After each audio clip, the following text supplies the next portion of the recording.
Então, bom dia a todos, respondendo aos questionamentos. Como eu disse, a matéria da prova vai até sucessão legítima, então até indignidade, deserdação, ok? Quando começa, então, sucessão testamentária, isso é conteúdo para o segundo bimestre. Então, a prova, ela vai até sucessão legítima, combinado? A prova vai começar às 9h30 e vocês vão ter até meio-dia para terminar a prova. Ah, professora, eu vou ter quanto tempo para fazer a prova? Vai depender da quantidade de tempo, vai depender da hora que você começar a prova. Se você começar a prova 9h30, você vai ter até meio-dia, então você vai ter aí 2h30 para fazer a sua prova, tá bom? Se você começar a sua prova 11 horas, você só vai ter 1 hora para fazer a prova. Então, eu sugiro que você comece a prova cedo. Outra situação, quando você for fazer a prova, vai ser igual aquele exercício que nós fizemos, o exercício, aquele valendo um ponto extra. Se você retornar, se você passar as questões, para ver as questões, né? Às vezes, eu vou ver todas as questões aqui da prova, vou procurar na internet, depois eu respondo. Quando você voltar, o Moodle vai te fazer questões diferentes. Então, eu não sugiro que você faça isso. Eu acho que você tem que faz a primeira questão, faz a segunda questão, faz a terceira questão. E aí você só tem uma tentativa. Então, começou, você tem que terminar, tá bom? Se você não terminar, se passar aquele tempo, você fica com a nota que você conseguiu responder, ok? Aí a Thaisa fez uma pergunta quanto às atividades. Eu passei uma atividade avaliativa, eu vou corrigir essa atividade essa semana, mas vou fazer o feedback dela junto com a prova, tá bom? Então, na outra semana é prova e daqui 2 semanas. Então, quando eu for corrigir a prova, eu também vou corrigir as 2 atividades avaliativas. A outra atividade avaliativa, Thaisa, valendo ponto, eu vou disponibilizar hoje, ok? Porque eu ainda não tive tempo de fazer. Mas eu vou disponibilizar hoje, que é também conteúdo do primeiro bimestre. Combinado? Eu vou passar uma hoje, então até meio-dia. Logo que acabar a aula, eu vou fazer a atividade, eu coloco no ar e eu aviso o representante, o Paulo. Tá bom? Eu aviso o Paulo que já está disponível e vocês vão ter 48 horas para fazer a atividade. Tá bom? E aí eu vou corrigir as 2 atividades e as questões da prova, eu vou corrigir na aula subsequente, então daqui 14 dias. Combinado? Então, retomando a nossa prova vai ser semana que vem, dia 12, a prova começa às 9h30, você vai ter até meio-dia para fazer a prova. A prova vão ser 12 questões, combinado? 12 questões, de um banco de dados que tem lá mais de 40 questões que eu já coloquei, e aí o próprio Moodle, ele embaralha as questões, embaralha a ordem das respostas, então a tendência é que ninguém vai ter uma prova parecida, uma prova igual. Infelizmente eu não consigo, o Moodle não dá essa possibilidade, se a questão é fácil ou se a questão é difícil. Então, às vezes, alguém vai fazer uma prova que está muito mais difícil que o outro. Infelizmente, eu não consigo controlar isso. Por isso que eu tentei colocar questões medianas, tá? Eu tenho algumas fáceis, algumas difíceis, mas a maioria é de questões medianas. Então, essa é a prova, ok? Lembrando que são 12 questões, cada questão vale meio ponto. Então, se você acertar as 12, você está com 6. Lembrando que não volte a questão, porque quando você voltar para a questão anterior, ela já mudou automaticamente, se você não tiver feito a resposta, tá bom? Se você fez a resposta, ele não te admite alterar aquela resposta. Então, responda uma, faça com calma, comece 9h30, que você vai ter muito tempo para fazer as 12 questões. Beleza? Então, hoje eu queria fazer uma revisão do nosso conteúdo do primeiro bimestre, porque faz tanto tempo, não é? Nosso primeiro bimestre, as nossas aulas lá de sucessão legítimas começaram há tanto tempo, lá em fevereiro, nós já estamos em maio, então seria interessante revisar um pouquinho. O ritmo da aula vai ser bem corrido, então, se você tiver dúvida, como é uma aula de revisão, agora é a hora de tirar essas dúvidas. Então, se você tiver alguma dúvida, por favor, faça perguntas, não vamos deixar aquela aula que só eu falo, tá? Que aí ela fica cansativa para todo mundo.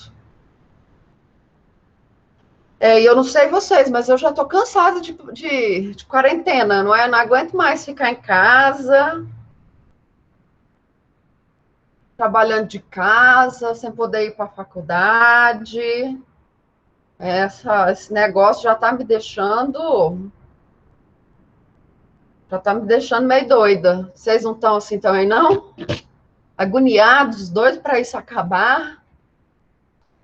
Nossa, eu já estou. A minha irmã, ela mora em Portugal, ela disse que lá eles já começaram, né, a abrir o comércio, a abrir parte do comércio. Então, você já pode ir para o salão, você já pode sair de casa, fazer uma caminhada, mas sempre todo mundo de máscara e luva. Lá eles estão usando luvas também. Aqui eu estou esperando, né, para ver quando nós vamos começar a sair, que eu já estou agoniada, né? Já estou desesperada, já não sei nem mais o que fazer. Então vamos. Eu fiz aqui um roteirinho só para poder me auxiliar aqui nessa revisão de vocês.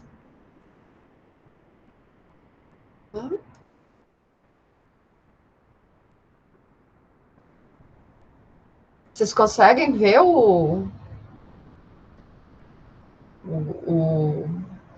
a apresentação? Sim? Tá, obrigada, Vitor. Então, como eu falei, é uma revisão, uma aulinha de revisão, não é? O que é esse nosso direito de sucessões? O que é esse direito que nós trabalhamos aqui, que nós discutimos? O que é esse direito de sucessões? Hein, pessoal?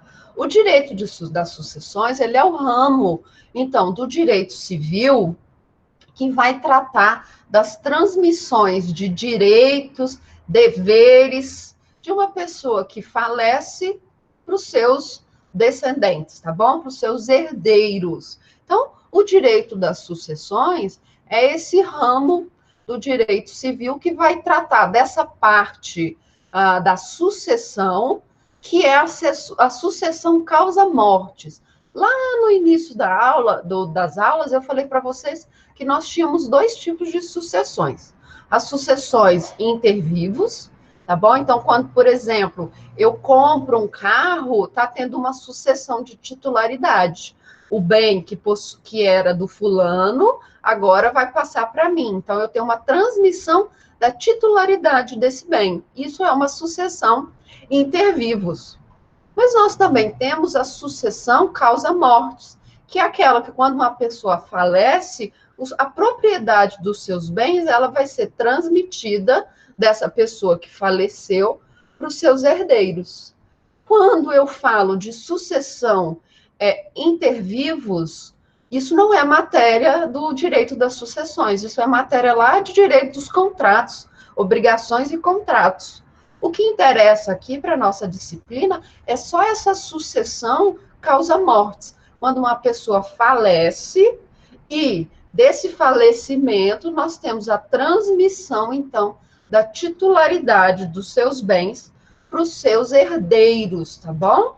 Seja por uma disposição legal, seja por uma decisão de última vontade, que é um testamento. Então, a sucessão, ela é a transmissão da titularidade de bens. Esse é o conceito de sucessão. Mas o direito das sucessões, essa disciplina que nós estudamos, ela visa tratar da regulamentação jurídica da sucessão causa-mortes.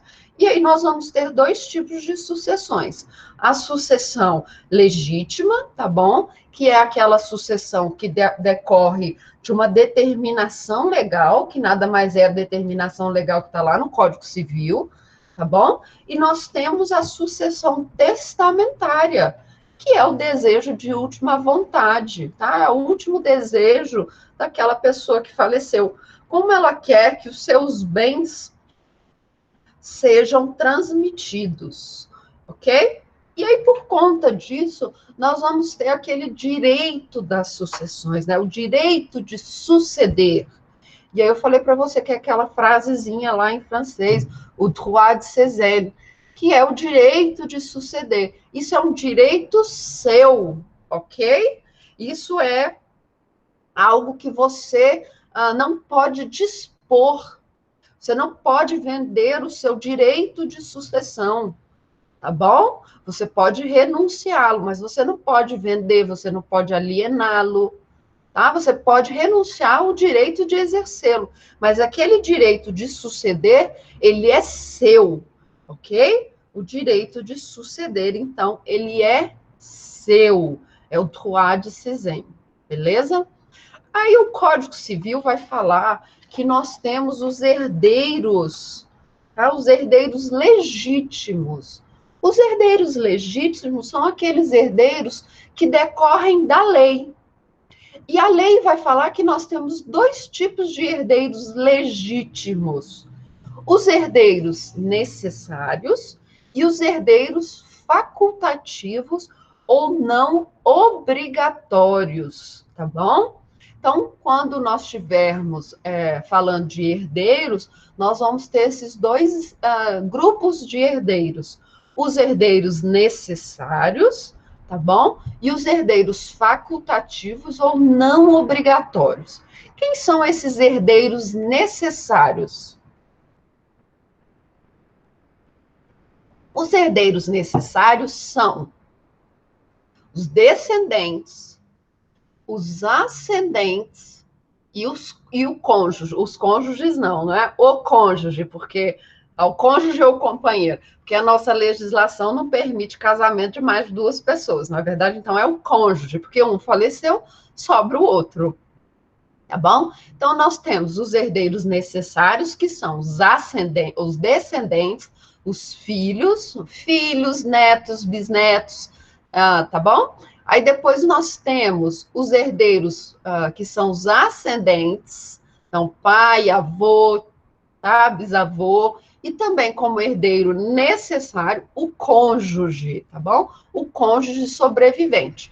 E aí, quando eu falar o cônjuge, por favor, lembre que eu estou falando também do companheiro, porque agora, a partir de 2017, nós não fazemos distinção entre companheiros e cônjuges para a ordem de vocação sucessória, tá? E como herdeiros legítimos. Então, aquele artigo lá, o 1790 do Código Civil, ele foi revogado.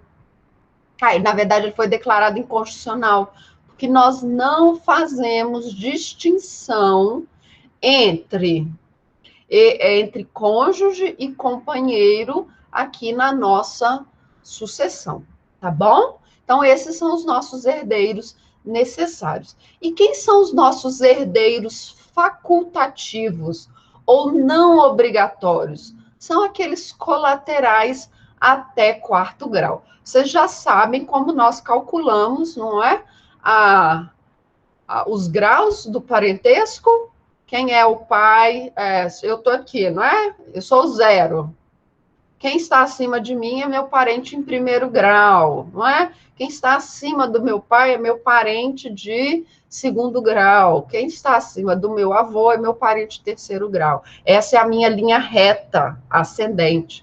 Na minha linha reta descendente, quem eu tenho? Meu filho é meu parente de primeiro grau. Meu neto é meu parente de primeiro grau. Meu bisneto é meu parente de terceiro grau. Meu tataraneto é meu parente de quarto grau.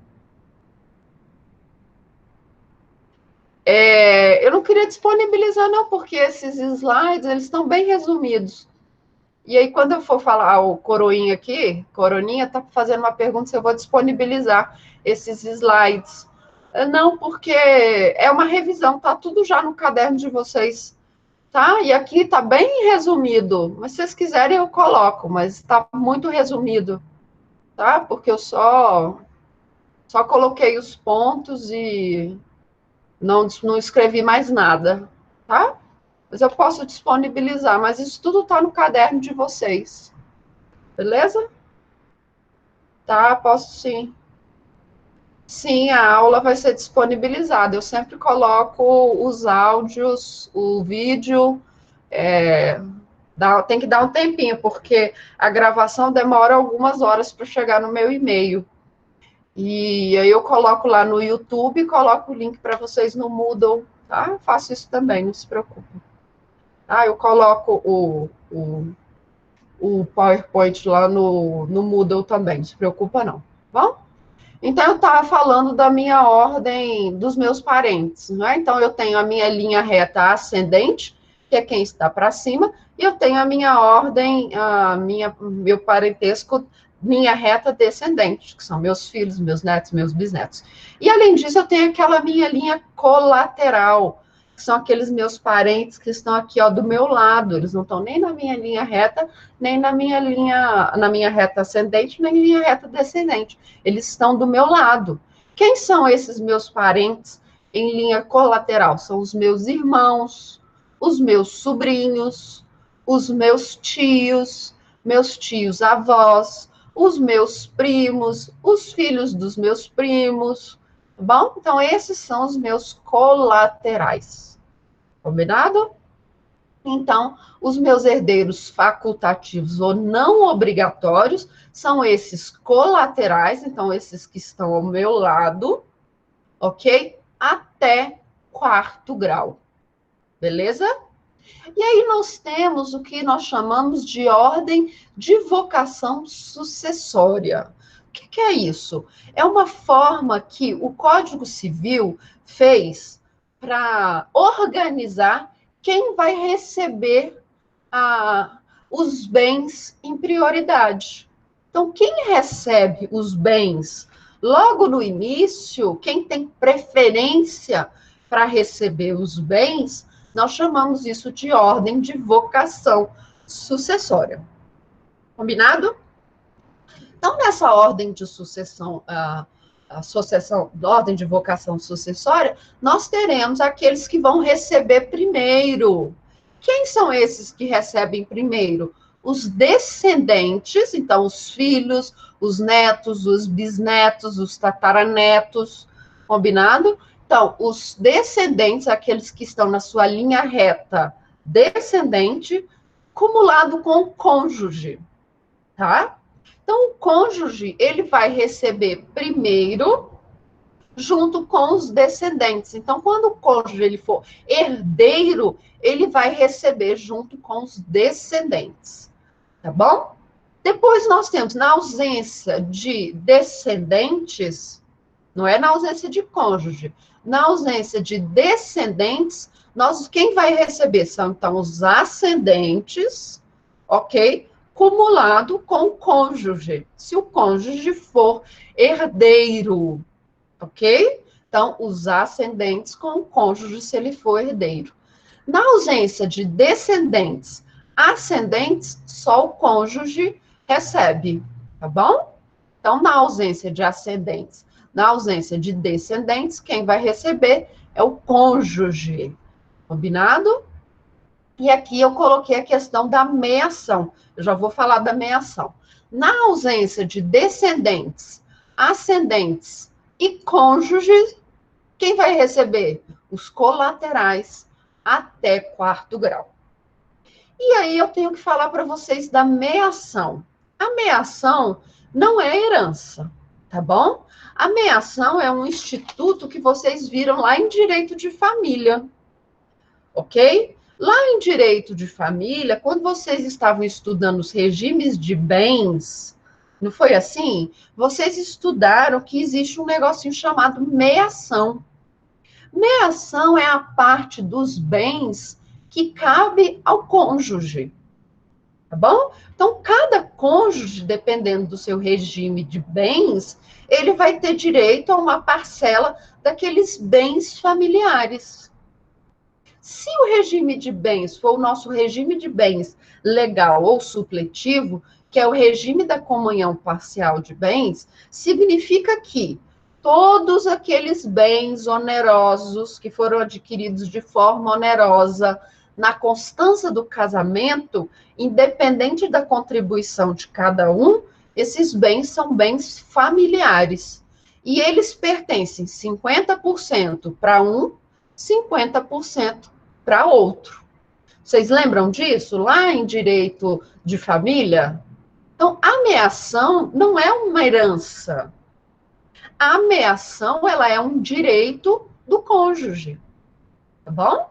A meação é um direito do cônjuge de acordo com aquele regime de bens que foi instituído lá quando o casal se casou, tá? Então, no regime de comunhão universal de bens, em que todos os bens onerosos adquiridos em vida passam a ser do casal, passam a ser da família, cada cônjuge tem direito a 50% daqueles bens, independente da contribuição.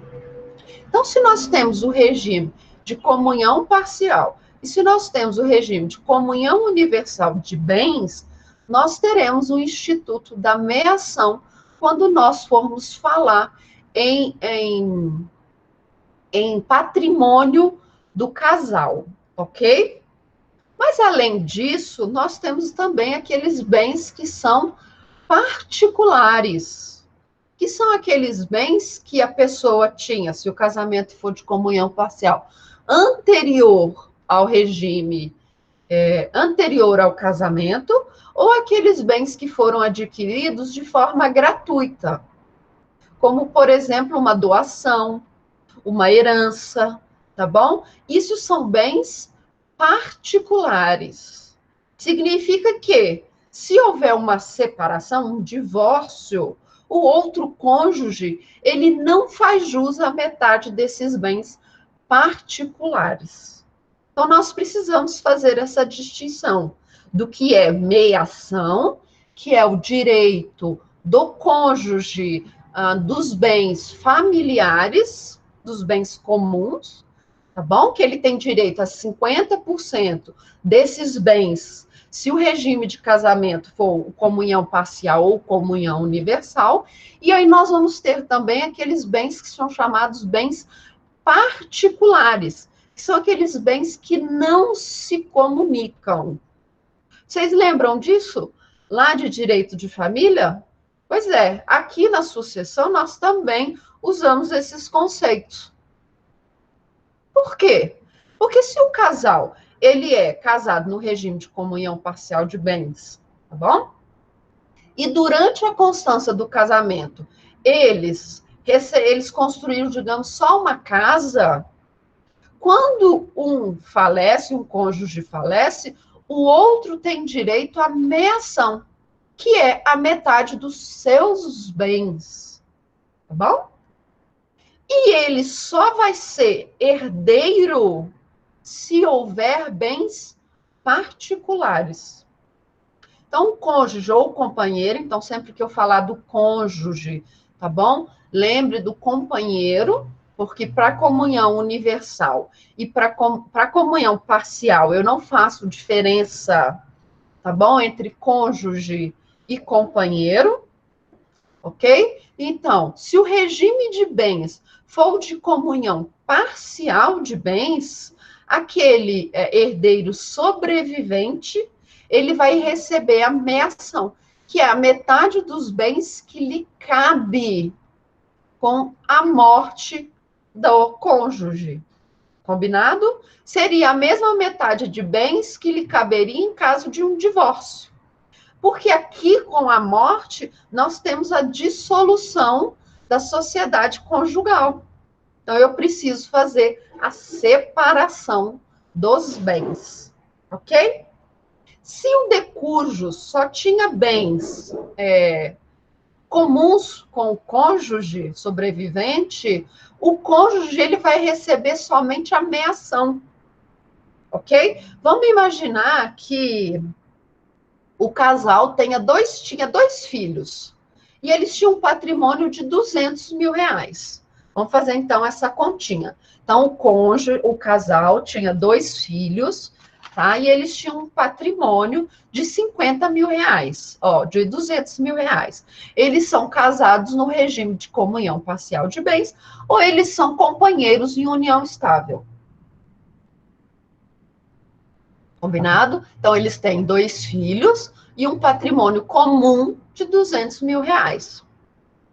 Com o falecimento de um dos cônjuges, nós temos, então, a dissolução da sociedade conjugal, tá bom? Aquele cônjuge sobrevivente, ele não vai ser mais casado, ele passa a ser viúvo, não é verdade? Então, porque nós tivemos ali a dissolução da sociedade conjugal. Então, nós precisamos fazer a separação desses bens. Quanto que o cônjuge sobrevivente vai receber com o falecimento do outro cônjuge a título de meação, hein? Olha, eles têm um patrimônio comum de 200 mil reais, tá? Ele vai receber, como eles são ou casados no regime de comunhão parcial de bens, ou eles estão em uma união estável, quanto que o cônjuge sobrevivente vai receber com essa dissolução da sociedade conjugal? Quanto que ele vai receber? Hein? Vai receber 50%, não é? 50% de 200 mil é 100 mil. Então, quer dizer que daqueles 200 mil que o casal tinha, 50 mil pertence ao cônjuge, 50%, 100 mil pertence ao cônjuge sobrevivente. Pertence ao cônjuge sobrevivente.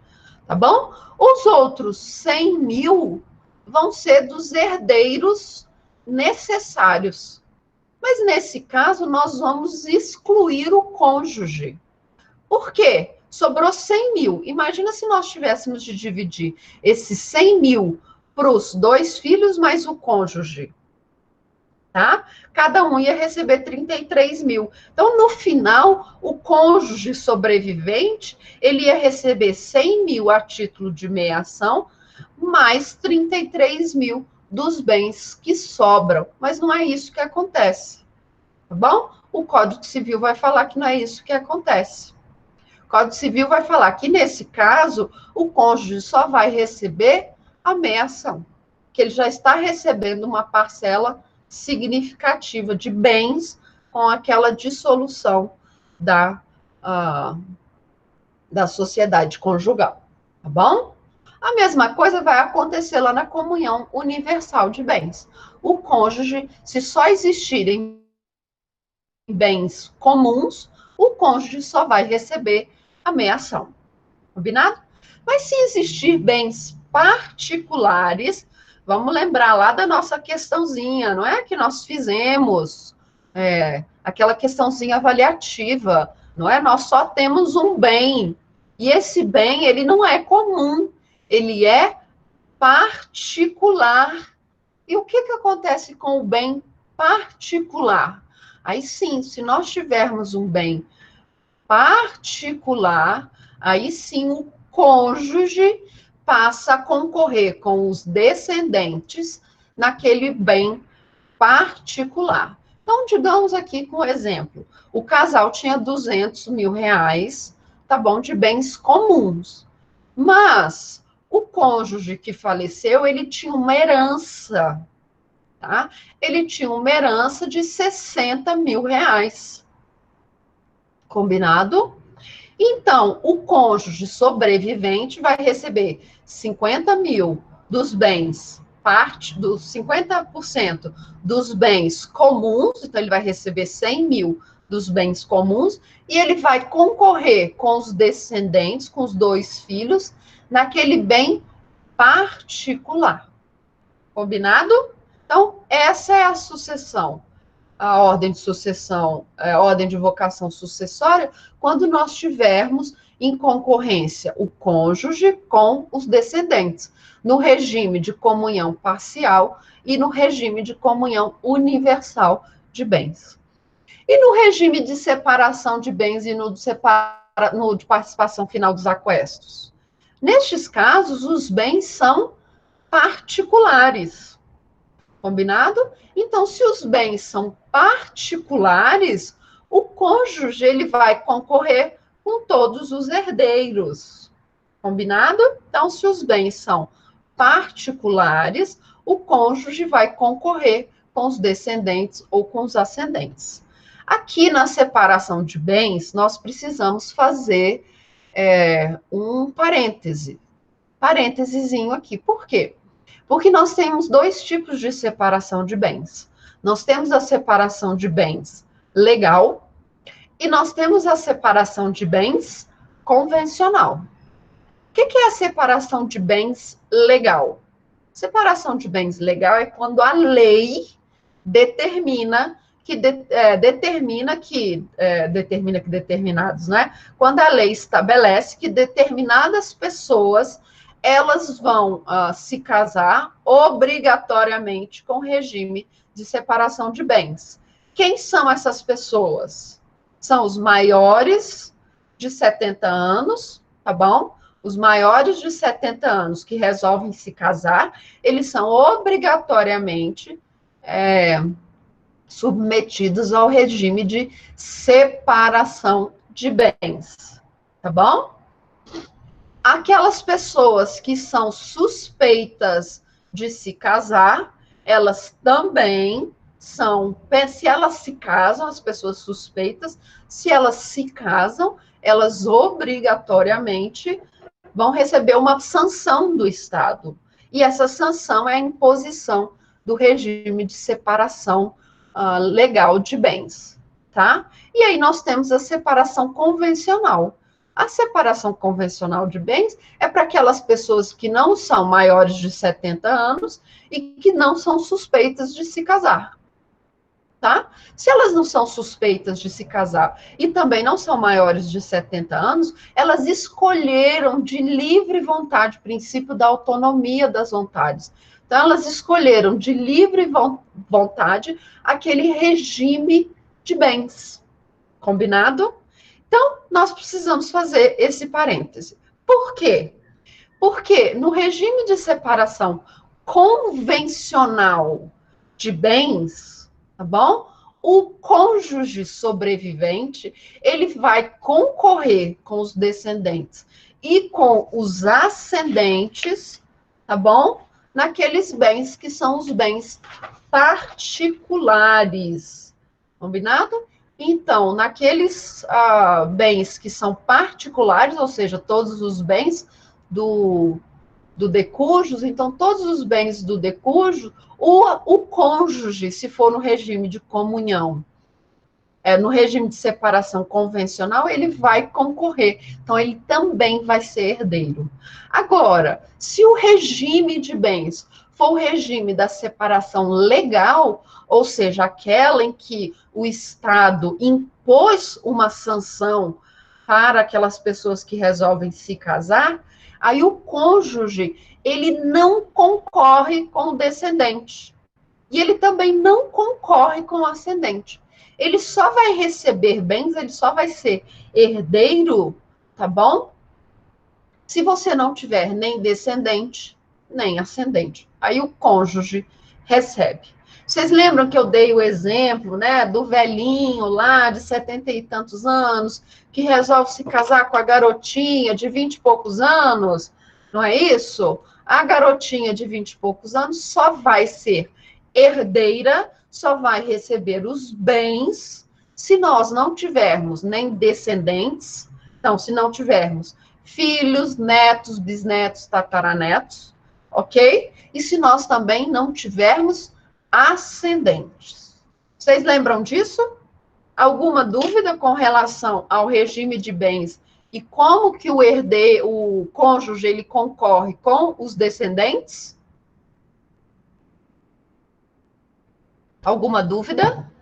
Uma colega de vocês me mandou um e-mail que ela ficou em dúvida com relação ao regime de separação de bens, tá? Então, no regime de separação de bens convencional, lembrando mais uma vez, no regime de separação de bens convencional, ok? O cônjuge sobrevivente, ele vai concorrer, ok? Com os descendentes e com os ascendentes. No regime de separação legal de bens, aí sim, nesse regime de separação legal de bens, ele só recebe se nós não tivermos nem ascendente, nem descendente. Beleza? Tá bom? E como que se dá a concorrência, então, com o ascendente, com os pais, hein, do decújo? Como que se dá a concorrência com os pais do decújo? E aí? Hein? Opa, vou falar já. Como que se dá, então, a concorrência com os pais? Hein? Aí nós vamos dividir igualmente, tá? Nós vamos dividir igualmente com os ascendentes, se tem cônjuge sobrevivente. Então, se o decújo ele tinha 2 pais vivos e um cônjuge, nós vamos pegar todos aqueles bens, tá bom? Que não são os bens da meação, ok? E nós vamos dividir para 3 pessoas. Combinado? Combinado? Nós tiramos a meação, se tiver meação, só os pais que recebem os bens, tá bom? Se é casado nos outros regimes de bens, os 3 vão receber, então o pai, a mãe e o cônjuge vão receber igualmente. Combinado? Então, se você tem 2 pais vivos e você tem o cônjuge sobrevivente, se é casado no regime de comunhão parcial ou comunhão universal, nós tiramos a meação e os pais recebem a outra parcela, tá? Se nós não temos, se estamos em outro regime, no regime de separação de bens, ou no regime de participação final nos aquestos, o que acontece? Os 3 vão receber igualmente. Combinado? Beleza? Combinado? E aí nós temos a sucessão quando nós falamos dos descendentes. E eu disse para vocês que nós temos a sucessão por cabeça e a sucessão por estirpe. Galera, tudo bem até agora? Alguma dúvida? Alguma dúvida até agora? Não, não é? Ninguém falou nada, então não tem dúvida. Tudo certo. Então, nós temos a sucessão dos descendentes e o direito de representar. O que é isso? Nada mais é do que a sucessão por cabeça, aquele que recebe por direito próprio, ou a sucessão por estirpe, aquele que tem o direito de representar outra pessoa. Então, os filhos, eles vão receber por cabeça, tá bom? Então, digamos que uma pessoa falece e ela tem 2 filhos. Os 2 filhos recebem por cabeça, tá bom? Lembra daquela regra que eu falei para vocês que o mais próximo afasta o mais remoto? Então, é a mesma coisa, o filho vai afastar o neto, combinado? Então, os filhos recebem por cabeça. Agora, digamos que o filho 1 tenha falecido antes do pai, e ele deixou 3 netos, 3 filhos. Então, o filho 1 faleceu e ele tinha 3 filhos, tá bom? Então, esse decujus aqui, ele vai ter 3 netos. Então, ele tem 3 netos e um filho. Esses filhos, esses netos, na verdade, os filhos do filho que faleceu, os netos, então, esses 3 netos, eles também vão receber herança. Eles vão receber por estirpe, eles vão representar o pai que faleceu, combinado? Então, eles vão receber o proporcional que o pai teria direito. Então, daquele proporcional que o pai teria direito, eles vão dividir entre eles. Agora, digamos que o decujo só tenha netos, os filhos já tenham falecido, tá? Se ele deixar somente netos, os netos vão receber por cabeça. Então, você vai pegar todo o valor e vai dividir igualmente entre os netos. Combinado? Então, a representação por cabeça é quem recebe por direito próprio. A representação por estirpe é quando você representa alguém que tem direito.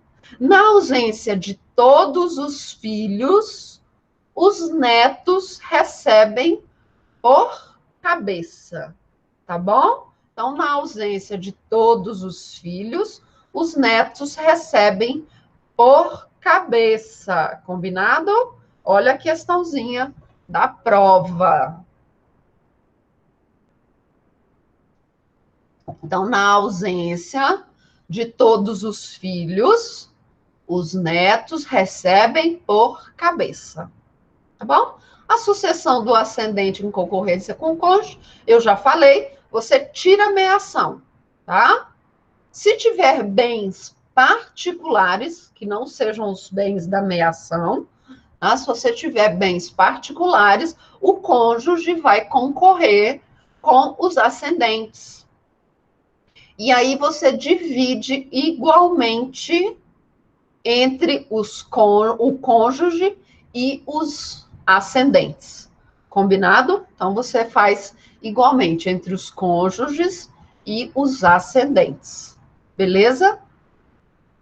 A sucessão do companheiro eu já falei. E aí eu fiz até uma tabelinha com vocês, não é? Quando o cônjuge, ele vai ser meieiro e quando ele vai ser herdeiro. Não é assim? Ele vai ser meieiro nos casos de comunhão universal, não é? Comunhão, ele vai ser meieiro nos bens. Comunhão universal, comunhão parcial, não é assim? Alguns bens, ele vai ser meieiro lá na comunicação final dos aquestos, na participação final dos aquestos.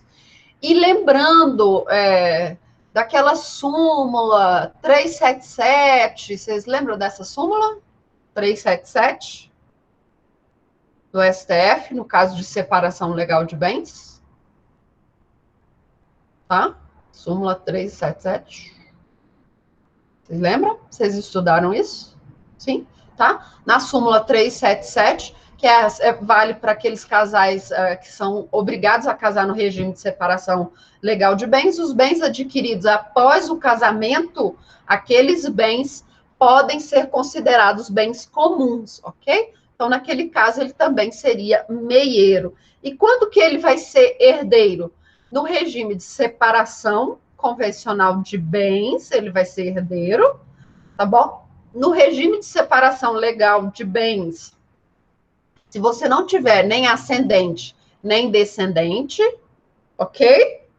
E quando você tiver bens particulares, sempre que tiver bens particulares, nós teremos o cônjuge como herdeiro, beleza?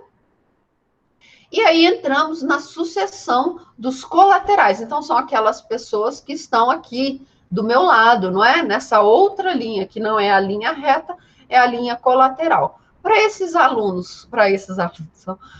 esses parentes que estão na linha colateral, nós vamos até o 4º grau, combinado? E aí nós temos várias regras, foram várias que eu tratei com vocês.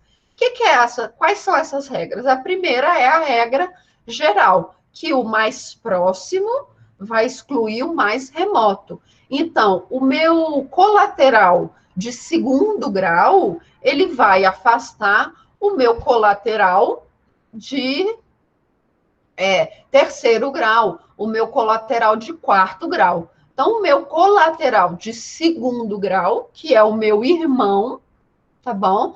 Ele vai afastar os demais.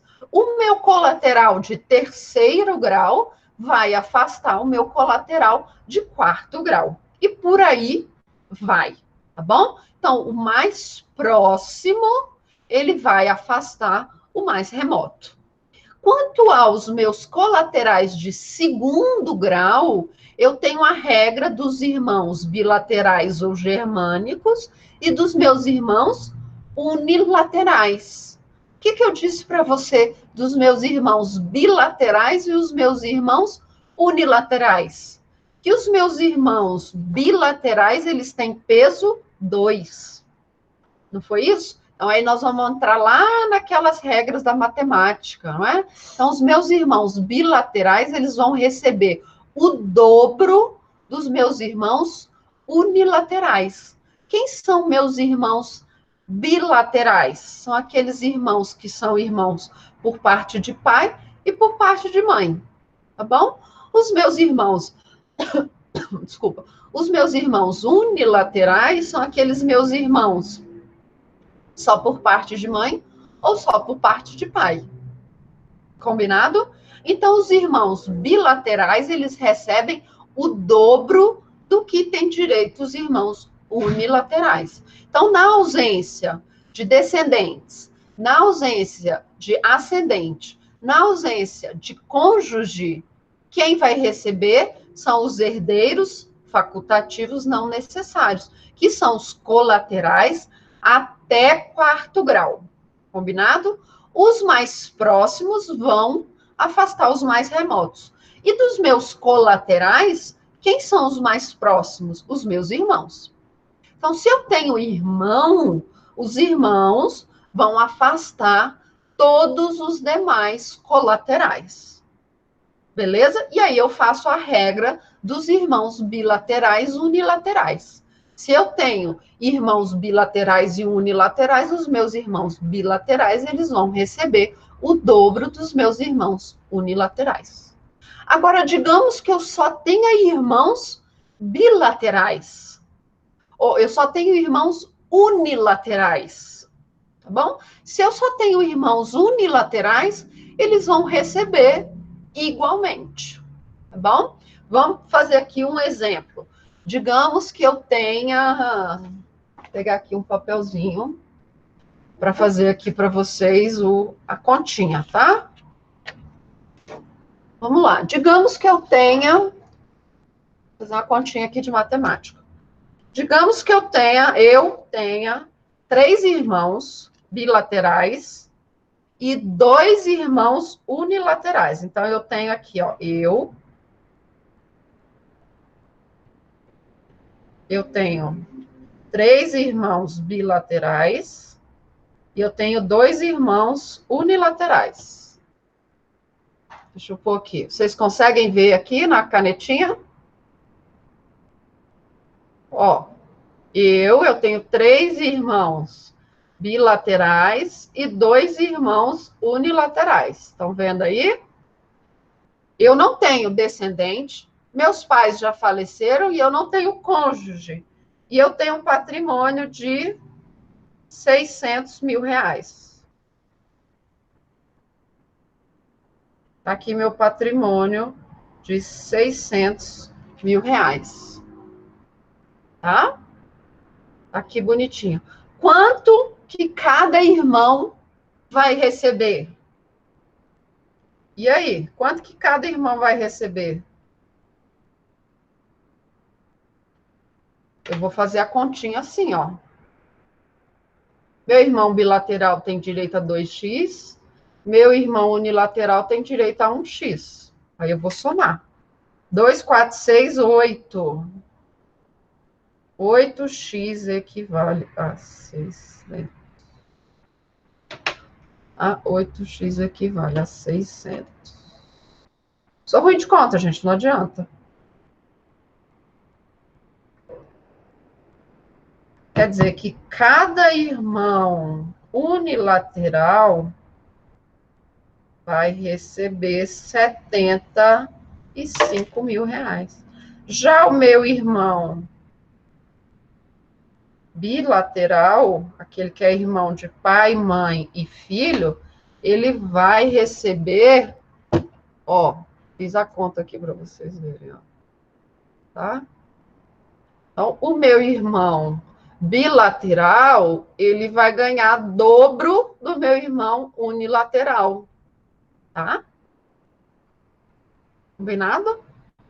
Agora, se eu tiver só irmão unilateral, eles vão receber igualmente. Assim como se eu tiver só irmão bilateral, todos recebem igualmente. Essa conta de que o bilateral recebe o dobro do unilateral, nós só vamos fazer se existir irmãos unilaterais e irmãos bilaterais, tá bom? Mas se os irmãos forem ou só unilaterais ou forem só bilaterais, eles recebem igualmente, tá bom? Combinado com relação aos irmãos? Alguma dúvida com relação aos irmãos? Ok, não é? Tudo certo. E se nós não tivermos irmãos? E se nós agora chegarmos naquela situação em que nós só temos colaterais de terceiro grau? E agora? Quem são seus colaterais de terceiro grau? Seus tios e seus sobrinhos. Então, se você só tem colateral de terceiro grau, você vai ter os seus tios e os seus sobrinhos. Quem recebe? Quem recebe? Quem recebe quando você tem tios e sobrinhos? Terceiro grau, quem recebe quando você tem tios e sobrinhos? Os sobrinhos, tá bom? Os sobrinhos têm prevalência sobre os tios, ok? Então, os sobrinhos, eles vão prevalecer em relação aos tios. Ok? Então, se você tiver tios e sobrinhos, quem recebe são os sobrinhos. Tá? Se você só tem sobrinhos, eles vão receber igualmente. Se você só tem sobrinhos, eles vão receber igualmente. É a mesma regra lá da representação por cabeça. Ok? Se você só tem sobrinhos, os sobrinhos vão receber igualmente, eles vão receber por cabeça, tá? Agora imagine a minha situação. Eu tenho 3 irmãos bilaterais e eu tenho 2 irmãos unilaterais. Digamos que os meus irmãos todos faleçam e eu só tenho sobrinhos. Sobrinhos dos meus irmãos bilaterais e sobrinhos dos meus irmãos unilaterais. Como que eu faço essa conta? Os meus sobrinhos bilaterais, que são filhos dos meus irmãos bilaterais, eles vão receber o dobro dos meus irmãos, dos meus sobrinhos, que são sobrinhos unilaterais. Ok? Então, para os meus sobrinhos, eles recebem por cabeça, tá bom? Por direito próprio. Mas se eu tiver de fazer distinção entre sobrinhos que são de irmãos bilaterais e sobrinhos que são de irmãos unilaterais, eu preciso fazer aquela regra de que sobrinhos bilaterais, de irmãos bilaterais, eles vão receber o dobro dos meus sobrinhos, que são meus parentes, tá bom? Então, eles vão receber os dobros dos os meus sobrinhos unilaterais, ok? Se eu não tenho sobrinhos, quem recebe? Meus tios, beleza? Então, se eu não tenho sobrinho, quem vai receber? Os meus tios. E na ausência de sobrinhos e tios, eu só tenho parentes de quarto grau, ok? Todos os parentes de quarto grau vão receber igualmente. Combinado? Então, se eu não tenho parentes de terceiro grau, eu só tenho parentes de quarto grau, aí não quero saber se é de irmão bilateral, se não é de irmão unilateral. Eu não tenho parente de terceiro grau, só tenho parente de quarto grau, tá bom? É o meu sobrinho neto, tá? Se eu só tenho parente de quarto grau, eles vão receber igualmente, tá? Igualmente. Aí eu já não faço mais essa distinção, se é irmão bilateral, se é irmão unilateral, ok? Aí todos recebem igualmente.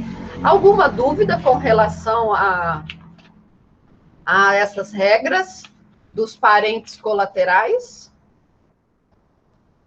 Não, não é? Em que momento nós vamos abrir a sucessão? Em que momento começa a sucessão? No momento da morte, tá bom? Então, a sucessão, ela se abre no momento da morte. Faleceu, você viu que faleceu, começa, então, a sucessão. Então, a sucessão, ela vai ocorrer no momento da morte, tá? Então, a sucessão, ela vai ocorrer no momento da morte. Mas isso se nós tivermos a morte real.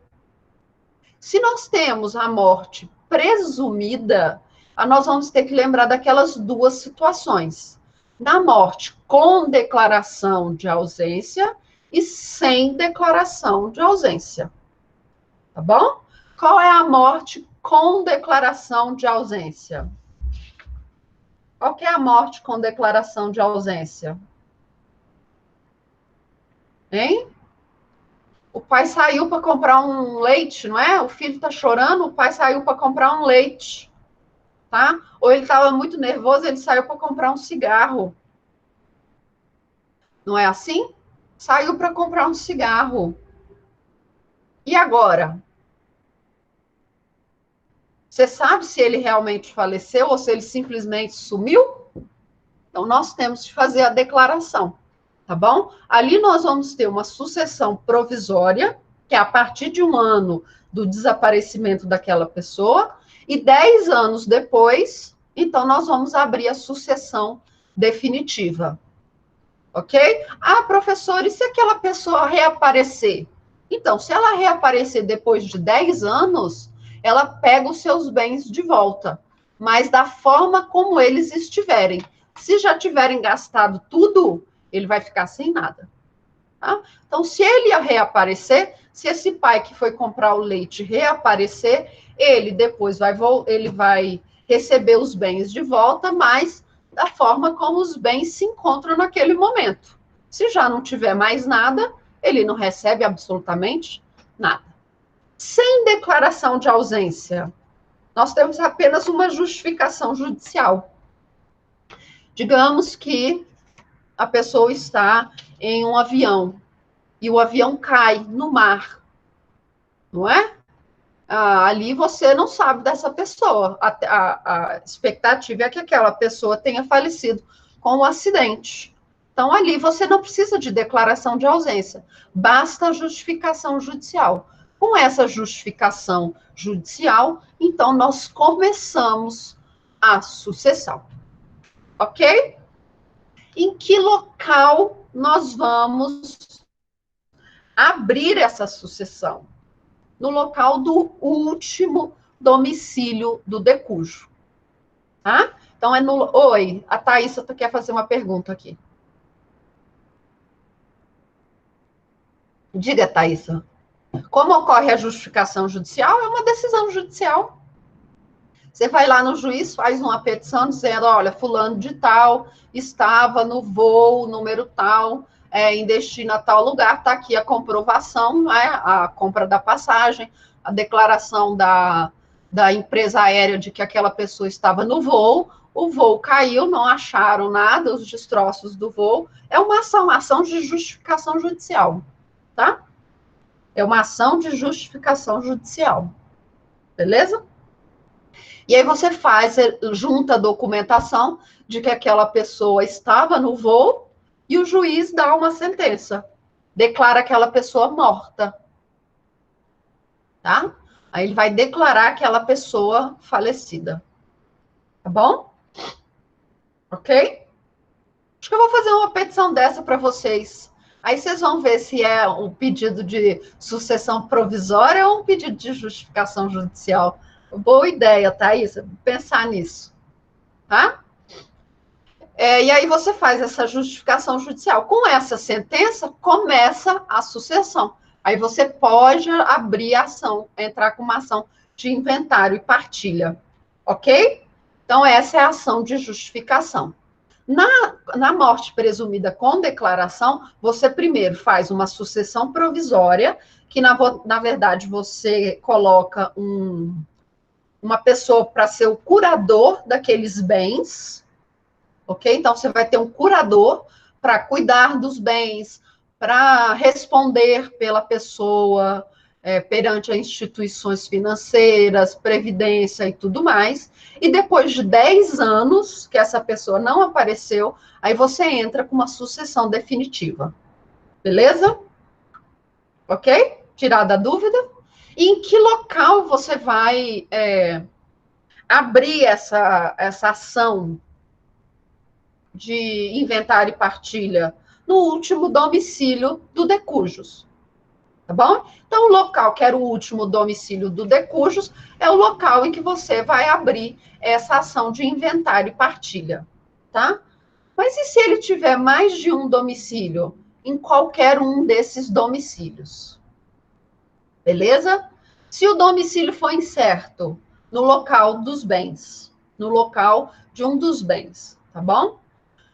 E se por algum motivo você abriu diversos inventários? Um herdeiro abriu em um lugar, o outro herdeiro abriu um outro, e aí? O que vale? O que vocês acham? Hein? O que vocês acham? Vale o que foi aberto em primeiro lugar, não é? No último domicílio, primeiro você vai pela regra, vale o do último domicílio. Se ele tinha mais de um domicílio e esses inventários foram abertos, e nesses domicílios vai valer o primeiro ajuizado. Combinado? Então, quando você tem mais de um domicílio e você e herdeiros abrem inventários em comarcas diferentes, o que você vai fazer? Você vai pedir a litispendência, não é? E vai valer aquele inventário que foi ajuizado em primeiro lugar. Joia? Tá bom? Qual é a legislação que nós aplicamos? A legislação é a legislação do momento da abertura do inventário. Ok? Então, se a pessoa faleceu em 2001, mas o inventário só foi aberto em 2002, vai valer o momento da abertura do inventário. Então, vai valer a regra do novo Código Civil, que é o Código 2002. Combinado?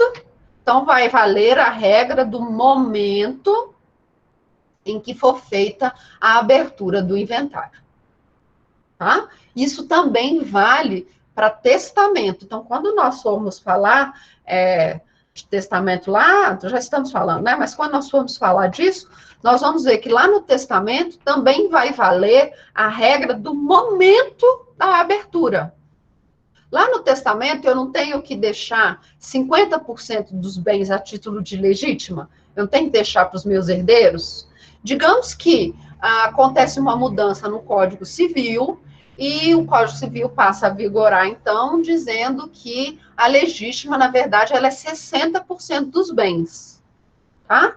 No momento que for abrir aquele testamento, for abrir o inventário, vai valer a regra daquele momento. Então, vai ter que reorganizar todos os bens, todas as disposições testamentárias, para que os herdeiros fiquem com 60% dos bens da legítima, tá? Então, a legislação que vai ser aplicada é a legislação do momento da abertura do inventário. Isso vale tanto para sucessão legítima, quanto para sucessão testamentária. Combinado? E aí nós entramos naquela situação em que o espólio, ele vai suceder o decujus. Ele vai suceder, o espólio vai suceder quando? Quando nós tivermos ações que já foram iniciadas pelo decujus, quando nós tivermos ações patrimoniais, ações que dizem respeito aos bens patrimoniais e danos que o decujo sofreu em vida, tá bom? Então, danos que o decujo sofreu em vida, questões que envolvam o patrimônio do decujus, ok? E naquelas ações que foram iniciadas pelo decujo. Então, nesses casos, nós teremos o espólio sucedendo. Mas nós também teremos situações em que os herdeiros vão suceder. E quais são essas hipóteses? Nas hipóteses que envolvem direito de família, nas hipóteses que envolvem honra e nas hipóteses não patrimoniais. Aí na sala de aula eu falei da questão do espólio também ser parte da ação de reconhecimento e de solução de união estável, tá bom? O espólio também pode fazer parte do polo passivo, ok? Foi até a Lisa que me perguntou isso, eu acho. O espólio também pode fazer parte do polo passivo na ação de reconhecimento de solução de união estável, combinado? Mas ali você tem que ter os herdeiros também. Aí a Lisa me fez uma pergunta na hora que eu fiquei na dúvida se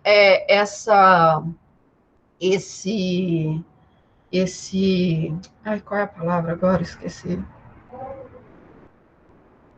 Se esse polo, qual que era a pergunta, Lisa, que você tinha me feito? Se era obrigatório? Esqueci agora.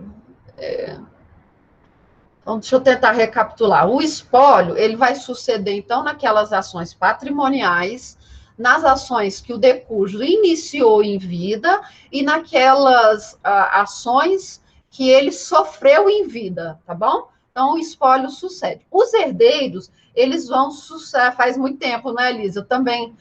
Os herdeiros, eles vão, o herdeiro vai suceder o decujus nos casos de direito de família, tá bom? Nos casos que envolvam a honra do decujo, então, o decujo faleceu, ok? E aí a honra do decujo está sendo violada, então, ele vai suceder, os herdeiros vão suceder, então, quando envolver a honra do decujo, então, da pessoa que já faleceu, tá bom? É uma litisconsórcio necessário. Tá bom? Lembrei, litisconsórcio necessário. Sim, tá? É um litisconsórcio necessário, tá bom? Dos herdeiros. Então, os herdeiros, todos os herdeiros, eles precisam fazer parte do polo passivo das ações familiares, tá bom? O espólio pode, ele não deve, ele pode fazer parte também de uma ação, por exemplo, de reconhecimento, de solução de união estável, tá? Lembrei, Lisa, são esqueci já a palavra de novo, são esqueci, acabei de falar, esqueci, gente, tá bom? Então, os herdeiros, eles vão ter um litisconsórcio, lembrei, litisconsórcio necessário, sim, é um litisconsórcio necessário, ok? Então, todos os herdeiros, quando nós tivermos ações que envolvam honra, direito de família, tá bom? E questões não patrimoniais do decujus, nós teremos, então, um litisconsórcio necessário. Então, todos os herdeiros precisam fazer parte, tá bom? Dessa ação, do polo, ou polo ativo ou polo passivo da ação, tá bom? O espólio pode fazer parte também de uma ação que envolva, por exemplo, reconhecimento de paternidade, reconhecimento e dissolução de união estável, o espólio também pode fazer parte. Mas os herdeiros, eles são obrigatórios, tá? Então, eles são obrigatórios nesse sentido. Combinado? Ok? Tirar da dúvida, Lisa? Tá? Então, eles fazem parte de um litisconsórcio necessário, um litisconsórcio obrigatório. Então, todos os herdeiros precisam fazer parte daquele polo, do polo ou ativo ou passivo da ação, quando envolve honra, direito de família ou situações não patrimoniais, tá? Aí nós chegamos na renúncia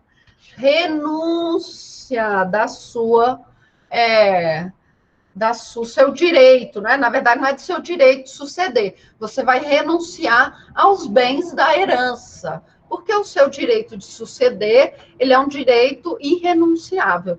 Você renuncia, então, à sua herança, né? Você renuncia àqueles bens. O que é a renúncia? É você falar que não tem interesse nos bens. Mas é só falar, eu não quero? Não, tá bom? A renúncia, ela é um ato formal. E ela prescinde de um documento público, tá? Então, a renúncia não é um documento particular que eu vou ali, assino e pronto, tá? Não é isso. A renúncia, ela exige um documento formal. Então, renúncia é você falar que você não tem interesse na herança ou no legado. Então, nós já sabemos o que é legado, não é? São aqueles bens que são dispostos lá no testamento. Ok? Então, a renúncia é um ato formal por meio de um documento público em que a pessoa informa que ela não tem interesse nem na herança, nem num legado, tá bom? Nós temos a renúncia abdicativa, é aquela que eu simplesmente digo, eu não tenho interesse, e eu tenho a renúncia em favor de alguém, que é quando eu digo, olha, é a translativa, olha, eu quero passar esses bens para o fulano de tal. Eu não quero ficar com os bens, mas quero que esse bem que eu vou receber seja dado para o fulano de tal. Ok? Então, nós temos esses dois tipos. E quais que são as consequências da renúncia? Tá? Quais são as consequências da renúncia? Se eu renuncio, é como se eu não existisse. Então, meus filhos não recebem absolutamente nada. Ok? Então, se eu falo que eu não quero, faço esse ato formal e eu digo que eu não quero esse bem, é como se eu não existisse. Então, eu sou cortado aquele nosso organograma. É como se eu não existisse. Então, os meus filhos nada recebem. Combinado? Então, meus filhos nada recebem. E o que é importante saber em relação à renúncia e à aceitação? Eu não posso renunciar sob condição ou a termo, tá bom? Nem posso aceitar sobre condição ou a termo, tá? A herança também, ela é um bem indivisível, tá bom? Ele é um bem indivisível, mas eu posso, por exemplo, renunciar à herança e aceitar o legado, ou eu posso renunciar o legado e aceitar a herança. Combinado? Dúvidas até aqui? Tá bom? Tá? E para terminar, nós temos a situação de indignidade sucessória e a situação de deserdação, que são o último conteúdo da nossa prova. O que é a indignidade sucessória? É quando você atenta gravemente e de forma dolosa contra o sucessor, tá bom? Contra o de cujos ou contra a sucessão, tá bom? Então, a indignidade sucessória e a deserdação são penas civis. Na indignidade sucessória, é algo mais grave, é quando você atenta, tá? Quando você atenta de forma dolosa contra a vida, contra a honra ou contra o direito sucessório, ok? Então, é quando você atenta contra a vida, a honra ou o direito sucessório. Isso de forma dolosa, tá? E você tem o prazo de 4 anos para ajuizar essa ação. É uma ação de indignidade sucessória. Lembrando que essa ação pode ser proposta por herdeiros ou pelo Ministério Público, tá bom? E o prazo é de 4 anos. Combinado? Então, qualquer herdeiro, tá? Ou o Ministério Público. O Ministério Público tem legitimidade para ajuizar essa ação de indignidade sucessória. Tá bom?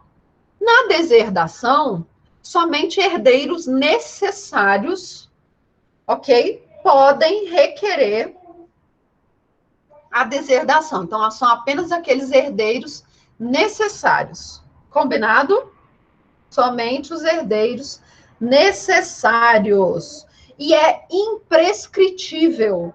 Então, a qualquer momento, você pode entrar com um pedido de deserdação. Ok? Quais são as hipóteses legais lá da nossa indignidade? Tá bom? Então, lá no 1814, tá? Que vai falar, você atentar contra a vida do decújo, do cônjuge, tá? Deixa eu entrar lá no 1814 e eu falar para vocês. 1814. São excluídos da sucessão. Marquem esse artigo, tá? Esse artigo é importante você tê-lo marcado lá na hora que você for fazer a sua prova.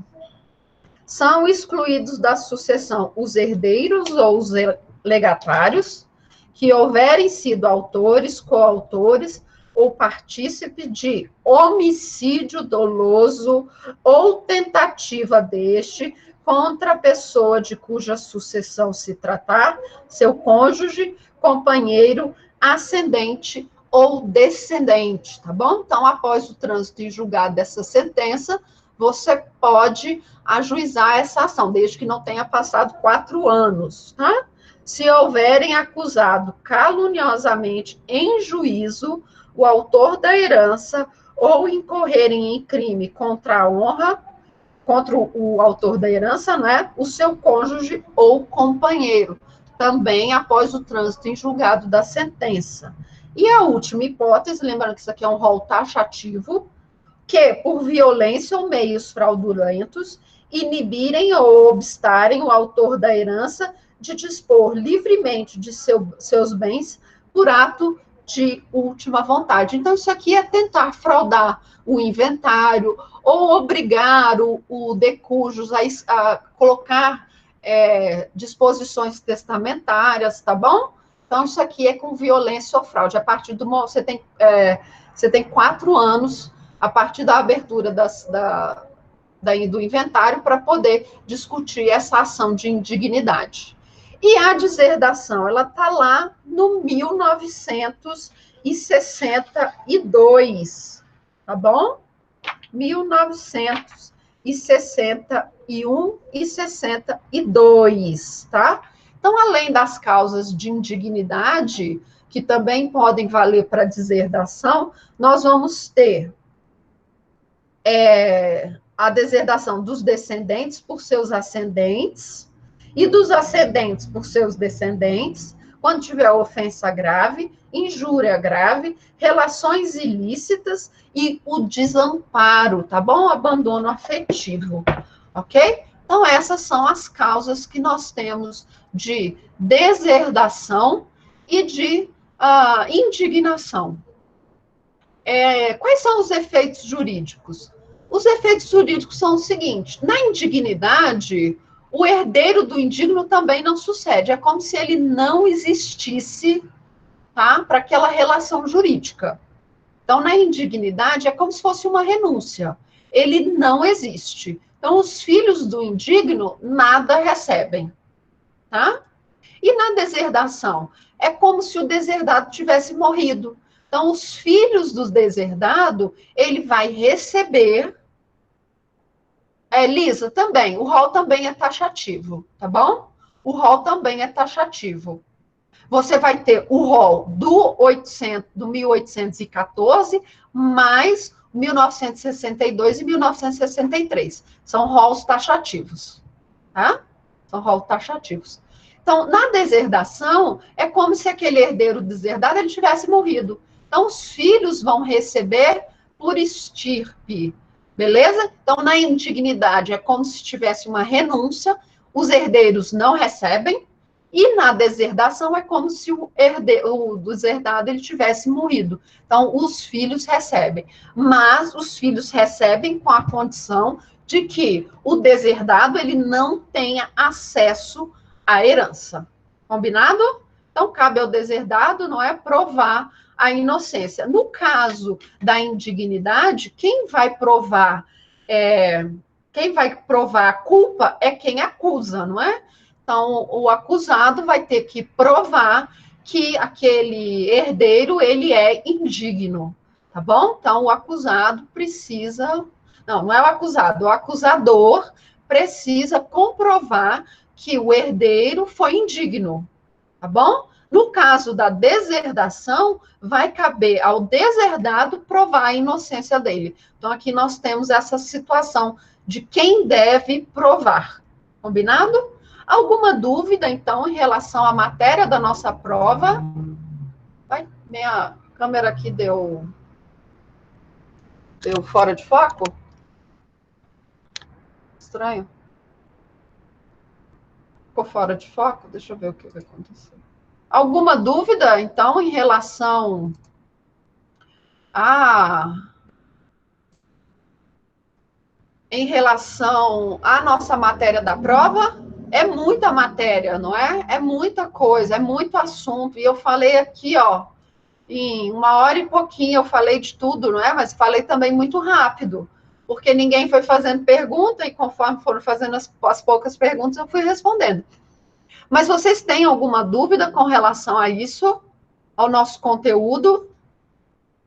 Eu vou deixar, então, esse PowerPoint disponível para vocês, como roteiro de estudo, ok? O áudio também, o vídeo, vai ficar disponível daqui umas 2 horas, mais ou menos, também vai ficar disponível. Até meio-dia, eu vou colocar o nosso segundo, ok? O nosso segundo exercício.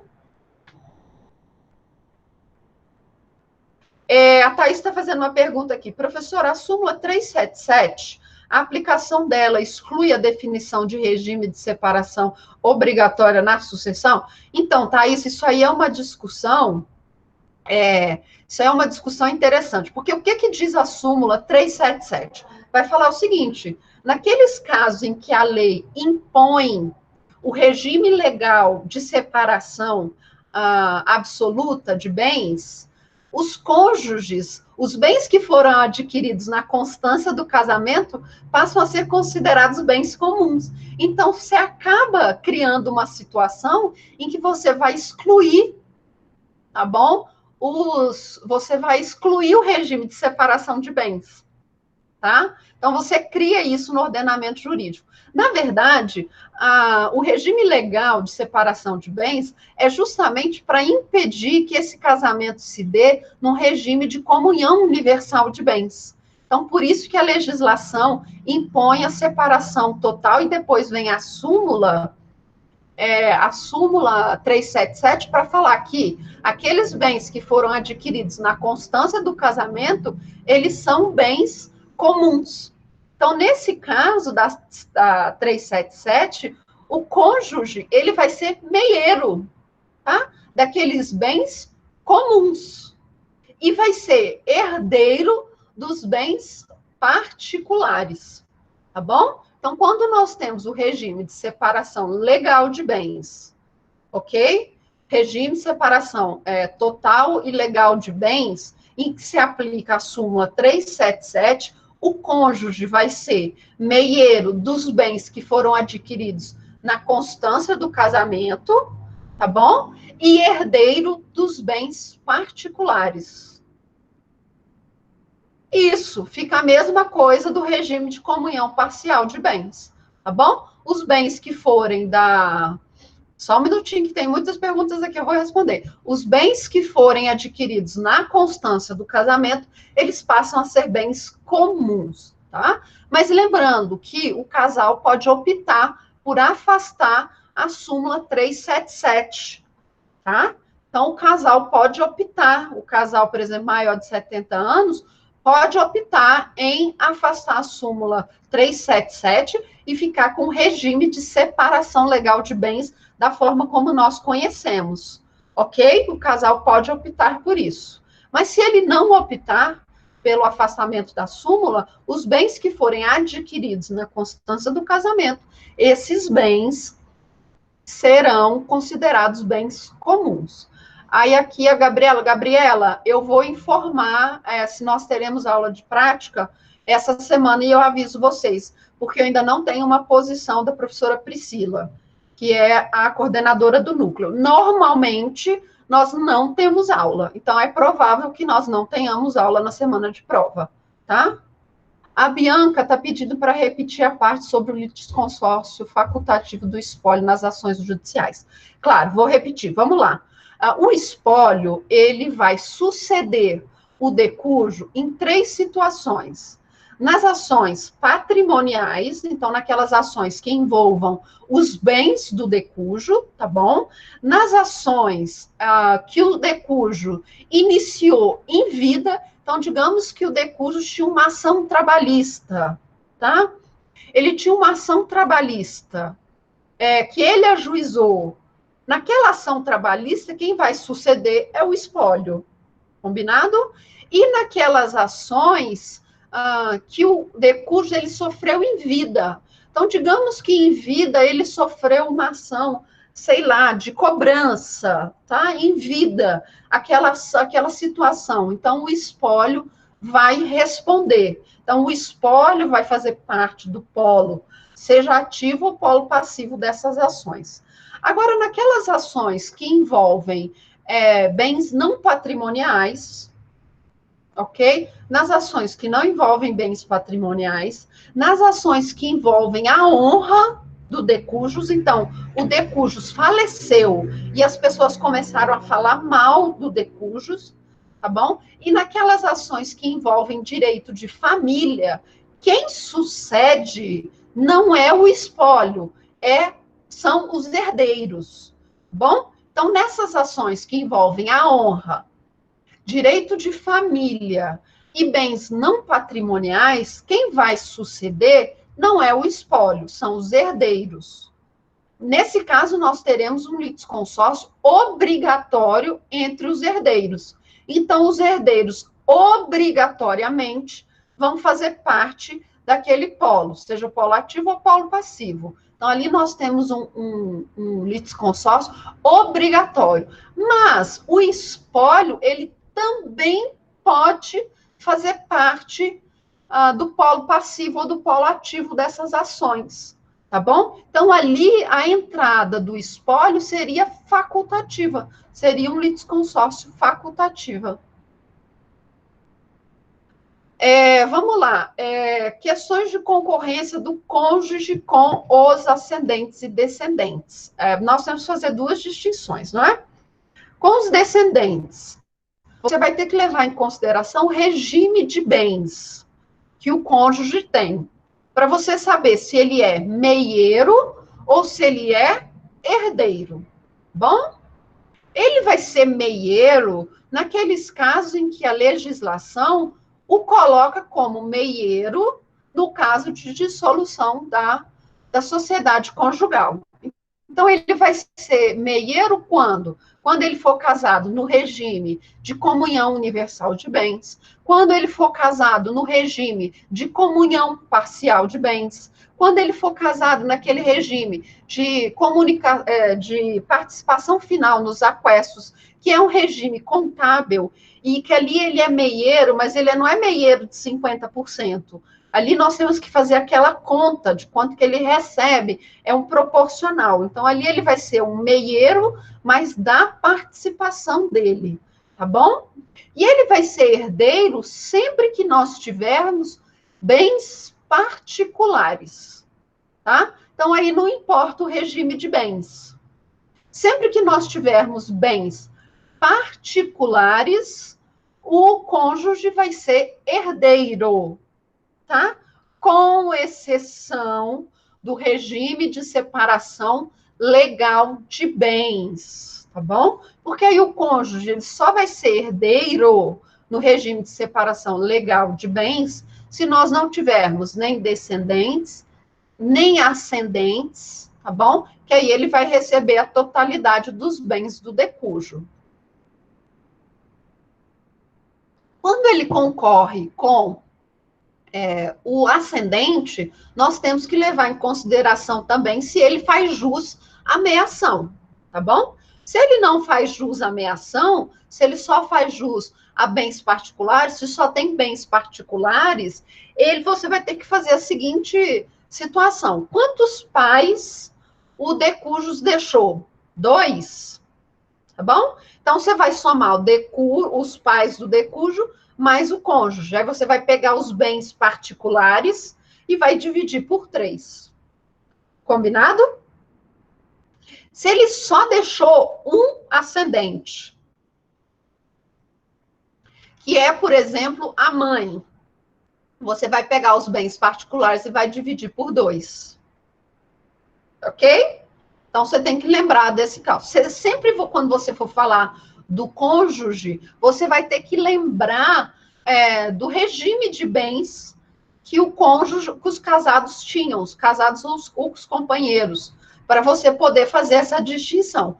Porque se você só tem bens se você só tem bens comuns, o companheiro sobrevivente, ele só vai meiar. Tá bom? Então, se você só tem bens comuns, o companheiro sobrevivente só meia.